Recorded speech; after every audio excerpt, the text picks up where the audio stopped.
Hi friends, ಎಲ್ರಿಗೂ namaste. Welcome back to Deepika lifestyle and blogs. ಎಲ್ಲರೂ ಹೇಗಿದ್ದೀರಾ? ನಾನು ಚೆನ್ನಾಗಿದ್ದೀನಿ. ಐ ಹೋಪ್ ನೀವೆಲ್ಲರೂ ಚೆನ್ನಾಗಿದ್ದೀರಾ ಅಂತ ಅಂದ್ಕೊಂಡಿದ್ದೀನಿ. ಪ್ಲೀಸ್ ಫ್ರೆಂಡ್ಸ್, ಈ ವಿಡಿಯೋನ ಫಸ್ಟಿಂದ ಕೊನೆವರೆಗೂ ಸ್ಕಿಪ್ ಮಾಡದೆ ನೋಡಿ. ನಿಮ್ಗೆ ಇಷ್ಟ ಆದರೆ ಲೈಕ್ ಮಾಡಿ, ಶೇರ್ ಮಾಡಿ. ಹಾಗೆ ವಿಡಿಯೋ ಇಷ್ಟ ಆದರೆ ಓಂ ಶನೇಶ್ವರಾಯ ನಮಃ ಅಂತ ಒಂದು ಕಮೆಂಟ್ ಕೊಡೋದನ್ನು ಖಂಡಿತ ಮರಿಬೇಡಿ. ಹೊಸದಾಗಿ ಈ ವಿಡಿಯೋನ ನೋಡ್ತಾ ಇರೋರಾಗಿದೆ ನನ್ನ ಚಾನಲ್ಗೆ ಫಸ್ಟು ಸಬ್ಸ್ಕ್ರೈಬ್ ಮಾಡ್ಕೊಳ್ಳಿ. ಪಕ್ಕದಲ್ಲಿರೋ ಬೆಲ್ ಐಕನ್ ಕ್ಲಿಕ್ ಮಾಡಿ. ನಾನು ಹಾಕೋ ಪ್ರತಿಯೊಂದು ವಿಡಿಯೋ ನೋಟಿಫಿಕೇಷನ್ಗೆ ಬರುತ್ತೆ, ತಕ್ಷಣ ನೋಡ್ಬೋದು ಸ್ನೇಹಿತರೆ. ಬನ್ನಿ ಸ್ನೇಹಿತರೆ, ನಾನಿವಾಗ 26ನೇ ತಾರೀಕು ಫೆಬ್ರವರಿ ಮಕರ ರಾಶಿಯವರಿಗೆ ದಿನ ಹೇಗಿರಲಿದೆ, ಯಾವ ಎಚ್ಚರಿಕೆ ಬೇಕು, ಯಾವ ಶುಭ ಸೂಚನೆಗಳು ನಿಮ್ಮ ಜೀವನದಲ್ಲಿ ಬದಲಾವಣೆ ತರಲಿದೆ ಎಂಬುದನ್ನು ಸಂಪೂರ್ಣವಾಗಿ ತಿಳಿದುಕೊಳ್ಳೋಣ. ಈ ದಿನ ಸಾಮಾನ್ಯ ದಿನ ಅಲ್ಲ. ಗೃಹ ಸ್ಥಿತಿಗಳು ನಿಮಗೆ ಒಳಗಿಂದ ಒಂದು ವಿಚಿತ್ರ ಅನುಭವಗಳನ್ನು ಕೊಡಬಹುದು. ಕೆಲವರಿಗೆ ಮನಸ್ಸಿನಲ್ಲಿ ಅಶಾಂತಿ, ಕೆಲವರಿಗೆ ಅರ್ಥವಾಗದ ಭಯ, ಇನ್ನು ಕೆಲವರಿಗೆ ಯಾರೋ ತಮ್ಮ ಹಿಂದೆ ಮಾತನಾಡುತ್ತಿದ್ದಾರೆ ಎಂಬ ಅನುಮಾನ ಮೂಡಬಹುದು. ಇದಕ್ಕೆ ಕಾರಣ ನಿಮ್ಮ ಚಂದ್ರ ಸ್ಥಿತಿ ಹಾಗೂ ಶನಿ ಪ್ರಭಾವ. ಮಕರ ರಾಶಿಯವರೇ, ಕಳೆದ ಕೆಲವು ದಿನಗಳಿಂದ ನೀವು ಮಾಡುತ್ತಿರುವ ಕೆಲಸಗಳಲ್ಲಿ ಅಡಚಣೆಗಳು ಹೆಚ್ಚಾಗುತ್ತಿವೆಯೇ? ಸಣ್ಣ ವಿಷಯ ದೊಡ್ಡ ಸಮಸ್ಯೆಯಾಗಿ ಬದಲಾಗುತ್ತಿದೆಯೇ?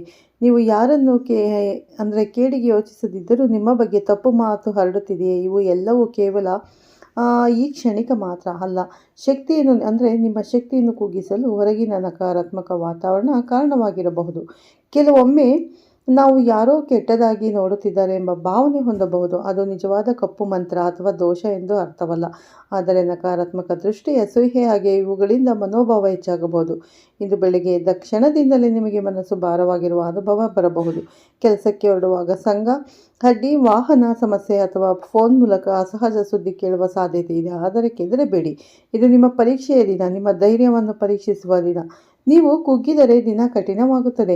ನೀವು ಧೈರ್ಯದಿಂದ ನಿಂತರೆ ಅದೇ ದಿನ ನಿಮಗೆ ಬಲ ನೀಡುತ್ತದೆ. ಕೆಲವರು ಈ ದಿನ ನಿಮ್ಮ ಮೇಲೆ ಏನೋ ಮಾಡಿಸಿದ್ದಾರೆ ಎಂದು ಭಯಪಡಬಹುದು. ಮಕರ ರಾಶಿಯವರ ಸ್ವಭಾವವೇ ಅನುಮಾನ ಮತ್ತು ಆಳವಾದ ಚಿಂತನೆ. ಆದರೆ ಯಾವುದೇ ಅತೀಂದ್ರಿಯ ಭಯಕ್ಕೆ ಒಳಗಾಗುವ ಅಗತ್ಯವಿಲ್ಲ. ನಕಾರಾತ್ಮಕ ಶಕ್ತಿಯನ್ನು ಸೋಲಿಸುವ ಶಕ್ತಿ ನಿಮ್ಮ ಒಳಗಿದೆ. ನೀವು ಧೈರ್ಯವಾಗಿ ಹನುಮಾನ್ ಚಾಲೀಸ್ ಅಥವಾ ಶಿವನ ನಾಮಸ್ಮರಣೆ ಮಾಡಿದರೆ ನಿಮ್ಮ ಮನಸ್ಸು ಶಾಂತವಾಗುತ್ತದೆ. ಇಂದು ವಿಶೇಷವಾಗಿ ನಿಮ್ಮ ಕನಸುಗಳಲ್ಲಿ ವಿಚಿತ್ರ ದೃಶ್ಯಗಳು ಕಾಣಬಹುದು. ಹಳೆಯ ಸ್ನೇಹಿತರು, ಬಿಟ್ಟು ಹೋದವರು ಅಥವಾ ನಿಮ್ಮೊಂದಿಗೆ ದ್ರೋಹ ಮಾಡಿದವರು ನೆನಪಾಗಬಹುದು. ಇದು ನಿಮ್ಮ ಮನಸ್ಸಿನ ಶುದ್ಧೀಕರಣ ಪ್ರಕ್ರಿಯೆ. ಹಳೆಯ ನೋವು ಹೊರಬರುತ್ತಿದೆ ಎಂದರ್ಥ. ಅದನ್ನು ಕಪ್ಪು ಮಂತ್ರದ ಪರಿಣಾಮ ಎಂದು ಭಾವಿಸಬೇಡಿ. ಆದರೆ ನಿಮ್ಮ ಮೇಲೆ ಹಗೆ ಹೊಂದಿದವರಿಂದ ದೂರವಿರುವುದು ಉತ್ತಮ. ಮಧ್ಯಾಹ್ನ ಸಮಯದಲ್ಲಿ ಹಣಕಾಸಿನ ವಿಷಯದಲ್ಲಿ ಎಚ್ಚರಿಕೆ ಬೇಕು. ಯಾರಿಗಾದರೂ ಹಣ ಕೊಡಬೇಡಿ. ಸಹಿ ಮಾಡುವಾಗ ದಾಖಲೆಗಳನ್ನು ಚೆನ್ನಾಗಿ ಓದಿ. ನಿಮ್ಮ ಮೇಲೆ ಮೋಸ ಮಾಡಲು ಪ್ರಯತ್ನಿಸುತ್ತಿರುವವರು ಸುತ್ತಲೂ ಇರಬಹುದು. ನಿಮ್ಮ ಸರಳ ಸ್ವಭಾವದ ಲಾಭ ಪಡೆಯಲು ಯತ್ನಿಸುವ ಸಾಧ್ಯತೆ ಇದೆ. ಸಂಜೆ ವೇಳೆಗೆ ದೇವಾಲಯಕ್ಕೆ ಹೋಗುವುದು ಅತ್ಯುತ್ತಮ.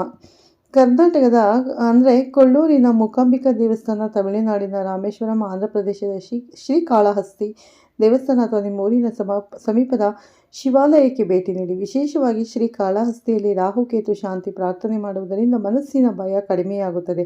ಕಪ್ಪು ಬಟ್ಟೆ ಧರಿಸುವುದನ್ನು ತಪ್ಪಿಸಿ. ಬಿಳಿ ಅಥವಾ ಹಳದಿ ಬಣ್ಣದ ಉಡುಪು ಧರಿಸುವುದು ಉತ್ತಮ. ಇಂದು ರಾತ್ರಿ 8 ಗಂಟೆಯ ನಂತರ ಮನೆಯೊಳಗೆ ದೀಪ ಬೆಳಗಿಸಿ. ಒಂದು ಸಣ್ಣ ದೀಪದಲ್ಲಿ ಎಳ್ಳೆಣ್ಣೆ ಹಾಕಿ ಹಚ್ಚಿದರೆ ನಿಮ್ಮ ಮನಸ್ಸಿನ ಅಶಾಂತಿ ಕಡಿಮೆಯಾಗುತ್ತದೆ. ಮನೆಯಲ್ಲಿರುವ ಹಳೆಯ ಒಡೆದ ವಸ್ತುಗಳನ್ನು ತೆಗೆದುಹಾಕಿ. ನಕಾರಾತ್ಮಕ ಶಕ್ತಿಯಲ್ಲಿ ನೆಲೆಸಿರುವ ಭಾವನೆ ನಿಮಗೆ ಇರಬಹುದು, ಅದನ್ನು ಸ್ವಚ್ಛಗೊಳಿಸಿ. ಮಕರ ರಾಶಿಯವರಿಗೆ ವಿವಾಹ ವಿಚಾರಗಳಲ್ಲಿ ಒಂದು ಆಲೋಚನೆ ಮೂಡಬಹುದು. ಈಗಿನ ವಿಳಂಬ ನಿಮ್ಮ ಜೀವನದ ಕೇಡಿಗೆ ಅಲ್ಲ, ಅದು ಒಳ್ಳೆಯ ಸಮಯದ ನಿರೀಕ್ಷೆ ಮಾತ್ರ. ಗುರುಗ್ರಹದ ಅನುಗ್ರಹದಿಂದ ಮುಂದಿನ ತಿಂಗಳುಗಳಿಂದ ಒಳ್ಳೆಯ ಪ್ರಸ್ತಾವನೆಗಳು ಬರಬಹುದು. ಆದರೆ ಇಂದು ಸಂಬಂಧ ವಿಚಾರದಲ್ಲಿ ಮಾತುಕತೆ ನಡೆಸುವಾಗ ಕಠಿಣ ಮಾತುಗಳನ್ನು ತಪ್ಪಿಸಿ. ಆರೋಗ್ಯದ ವಿಷಯದಲ್ಲಿ ಬೆನ್ನು, ಮೊಣಕಾಲು ಅಥವಾ ಎಲುಬುಗಳಿಗೆ ಸಂಬಂಧಿಸಿದ ಸಂಘದ ನೋವು ಕಾಣಬಹುದು. ಹೆಚ್ಚು ಹೊತ್ತು ಕುಳಿತುಕೊಳ್ಳಬೇಡಿ. ಯೋಗ ಅಥವಾ ಪ್ರಾಣಾಯಾಮ ಮಾಡಿ. ನಿಮ್ಮ ಮನಸ್ಸಿನ ಒತ್ತಡ ಕಡಿಮೆಯಾದರೆ ದೇಹವು ಶಾಂತವಾಗುತ್ತದೆ. ನೀವು ಯಾರಾದರೂ ನಿಮ್ಮ ವಿರುದ್ಧ ಏನೋ ಮಾಡುತ್ತಿದ್ದಾರೆ ಎಂಬ ಭಾವನೆ ಹೊಂದಿದ್ದರೆ ಅದನ್ನು ಭಯವಾಗಿ ಉಳಿಸಿಕೊಳ್ಳಬೇಡಿ. ಅದನ್ನು ಶಕ್ತಿಯಾಗಿ ಪರಿವರ್ತಿಸಿ. ನಿಮ್ಮ ಮನಸ್ಸು ದುರ್ಬಲವಾದಾಗ ಮಾತ್ರ ನಕಾರಾತ್ಮಕತೆ ಗೆಲ್ಲುತ್ತದೆ. ನೀವು ದೃಢವಾಗಿ ನಿಂತರೆ ಯಾವ ಶಕ್ತಿ ನಿಮ್ಮ ಮೇಲೆ ಪ್ರಭಾವ ಬೀರುವುದಿಲ್ಲ. ಇಂದು ಒಂದು ಮಹತ್ವದ ಸತ್ಯ ನಿಮಗೆ ತಿಳಿಯುತ್ತದೆ. ನಿಮ್ಮ ಶತ್ರು ಹೊರಗಿಲ್ಲ, ನಿಮ್ಮ ಭಯವೇ ನಿಮ್ಮ ದೊಡ್ಡ ಶತ್ರು. ಆ ಭಯವನ್ನು ಜಯಿಸಿದ ಕ್ಷಣದಿಂದ ನಿಮ್ಮ ಜೀವನದ ದಿಕ್ಕು ಬದಲಾಗುತ್ತದೆ.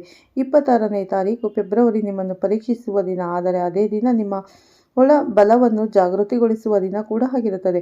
ಮಕರ ರಾಶಿಯವರೇ, ಈಗಾಗಲೇ ಹೇಳಿದಂತೆ ಈ ದಿನ ನಿಮ್ಮ ಆತ್ಮಬಲವನ್ನು ಪರೀಕ್ಷಿಸುವ ದಿನ. ಸಂಜೆ ನಂತರ ಪರಿಸ್ಥಿತಿ ನಿಧಾನವಾಗಿ ಬದಲಾಗುತ್ತದೆ. ಬೆಳಗ್ಗೆ ಭಯವಾಗಿದ್ದ ವಿಚಾರವೇ ರಾತ್ರಿ ವೇಳೆಗೆ ಸ್ಪಷ್ಟವಾಗಬಹುದು. ಕೆಲವರು ತಮ್ಮ ಮೇಲೆ ಕಪ್ಪು ಶಕ್ತಿ ಪ್ರಭಾವ ಇದೆ ಎಂದು ಯೋಚಿಸುತ್ತಿದ್ದರೆ ಒಂದು ಸತ್ಯ ನೆನಪಿಡಿ. ನಿಮ್ಮ ಮನಸ್ಸು ದುರ್ಬಲವಾದಾಗ ಮಾತ್ರ ಆ ಭಾವನೆ ಗಟ್ಟಿಯಾಗುತ್ತದೆ. ನಿಮ್ಮ ಆತ್ಮವಿಶ್ವಾಸವೇ ನಿಮ್ಮ ರಕ್ಷಾ ಕವಚ. ಇಂದು ರಾತ್ರಿ 9 ಗಂಟೆಯ ನಂತರ ಮನೆಯ ಮುಖ್ಯ ಬಾಗಿಲ ಮುಂದೆ ಒಂದು ಸಣ್ಣ ದೀಪ ಹಚ್ಚಿ, ಸಾಧ್ಯವಾದಲ್ಲಿ ಶಿವನ ಹೆಸರು 21 ಬಾರಿ ಜಪಿಸಿ. ನಿಮ್ಮ ಕುಟುಂಬದ ಹಿರಿಯರ ಆಶೀರ್ವಾದ ಪಡೆದುಕೊಳ್ಳಿ. ಅವರು ಹೇಳುವ ಒಂದು ಸಣ್ಣ ಮಾತು ಕೂಡ ನಿಮ್ಮ ಮನಸ್ಸಿಗೆ ದೊಡ್ಡ ಧೈರ್ಯ ನೀಡಬಹುದು. ಕೆಲವರು ಅವರು ಕಳೆದ ಕೆಲವು ದಿನಗಳಿಂದ ಹಣ ಬಂದ ಕೂಡಲೇ ಖರ್ಚಾಗುತ್ತಿದೆ ಎಂದು ಅನುಭವಿಸುತ್ತಿದ್ದರೆ ಇದು ಗ್ರಹಗಳ ಸಂಚಾರದಿಂದಾಗಿ ಆಗಿರಬಹುದು. ಆದ್ದರಿಂದ ಈ ವಾರ ಅನಾವಶ್ಯಕ ಖರ್ಚುಗಳನ್ನು ಕಡಿಮೆ ಮಾಡಿ. ನಿಮ್ಮ ಬ್ಯಾಂಕ್ ವಿವರಗಳನ್ನು ಯಾರಿಗೂ ಹಂಚಿಕೊಳ್ಳಬೇಡಿ. ಆರ್ಥಿಕ ವಿಷಯದಲ್ಲಿ ಎಚ್ಚರಿಕೆ ಅತ್ಯವಶ್ಯಕ. ಕೆಲವರಿಗೆ ಸ್ನೇಹಿತರ ಮುಖವಾಡದ ಹಿಂದೆ ಹಾಗೆ ಇರುವವರ ಮುಖ ಬಹಿರಂಗವಾಗಬಹುದು. ಇದು ನಿಮಗೆ ನೋವು ಕೊಡಬಹುದು, ಆದರೆ ಅದು ನಿಮ್ಮ ಜೀವನದ ಶುದ್ಧೀಕರಣ. ನಿಮ್ಮ ಸುತ್ತಲಿನ ನಕಾರಾತ್ಮಕ ವ್ಯಕ್ತಿಗಳನ್ನು ಗುರುತಿಸುವ ಅವಕಾಶ. ಭಯಪಡಬೇಡಿ, ಸತ್ಯ ಬಹಿರಂಗವಾಗುವುದು. ನಿಮ್ಮ ಭಾಗ್ಯೋದಯ ಆರಂಭ. ಆಧ್ಯಾತ್ಮಿಕವಾಗಿ ನೀವು ಹನುಮಾನ್ ದೇವಸ್ಥಾನಕ್ಕೆ ಭೇಟಿ ನೀಡಿದರೆ ಉತ್ತಮ.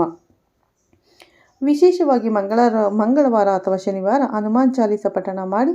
ಸಾಧ್ಯವಾದಲ್ಲಿ ಕೊಲ್ಲೂರಿನ ಮೂಕಾಂಬಿಕಾ ದೇವಸ್ಥಾನ, ಶ್ರೀಕಾಳಹಸ್ತಿ ಅಥವಾ ರಾಮೇಶ್ವರಂ ಕ್ಷೇತ್ರಗಳಿಗೆ ಸಾಧ್ಯವಾದರೆ ಭೇಟಿ ನೀಡುವ ಯೋಜನೆ ಮಾಡಿ. ರಾಹುಕೇತು ದೋಷ ನಿವಾರಣೆಗೆ ಪ್ರಾರ್ಥನೆ ಮಾಡಿದರೆ ಮನಸ್ಸಿನ ಭಾರ ಕಡಿಮೆಯಾಗುತ್ತದೆ. ಇಂದು ರಾತ್ರಿ ಕನಸಿನಲ್ಲಿ ನೀರು, ದೇವಾಲಯ ಅಥವಾ ಹಳೆಯ ಮನೆ ಕಂಡರೆ ಅದು ನಿಮ್ಮ ಜೀವನದಲ್ಲಿ ಬದಲಾವಣೆಯ ಸೂಚನೆ. ಕೆಲವು ಅಡ್ಡಿ ಮುಕ್ತವಾಗಲಿದೆ. ನಿಮ್ಮ ವಿವಾಹ ವಿಚಾರದಲ್ಲಿ ಮುಂದಿನ 6 ರಿಂದ 8 ತಿಂಗಳಲ್ಲಿ ಚರ್ಚೆಗಳು ಗಂಭೀರವಾಗುವ ಸಾಧ್ಯತೆ ಇದೆ. ವಿಳಂಬವಿದ್ದರೂ ಅದರಲ್ಲಿ ದೈವಿ ಯೋಜನೆ ಇದೆ.